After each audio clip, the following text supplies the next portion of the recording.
যে এই কথাটি মাননীয় প্রধান উপদেষ্টায় প্রথমবার বলেননি, উনি 2012 সালে একই ধরনের কথা বলেছিলেন।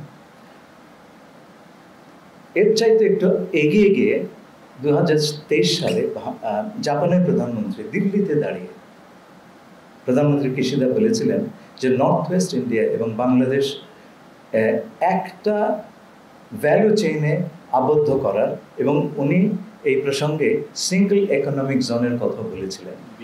আচ্ছা, যেটা বিগ বি ইনিশিয়েটিভ বলে গণ্য করা হয়। দেখুন, আগেই বলেছি কানেক্টিভিটি এই অঞ্চলের সম্ভাবনার দুয়ারটা খুলে দিবে, বিশেষ করে যাদের জন্য সমুদ্রে অ্যাক্সেস পাওয়াটা খুব কঠিন। আমরা কিন্তু কানেক্টিভিটি জোর করে চাপিয়ে দেব না, দেওয়ার অবস্থা আমাদের নাই। কেউ যদি নেন খুব ভালো, আর না নিলে কী করবো আমরা? আমার কিছু করার নেই। অত্যন্ত সদুদ্দেশ্য প্রণোদিত কথাই তিনি বলেছেন। এইটা হচ্ছে, এখন যদি এর ব্যাখ্যা অন্যরকম দেওয়া হয়, আমরা তো সেই ব্যাখ্যা ঠেকাতে পারছি না। আমরা শুধু এটুকু বলতে পারবো যে আমরা কানেক্টিভিটি সকলের ইকুইটেবল বেনিফিটের জন্য আমরা দিতে আগ্রহী আছি।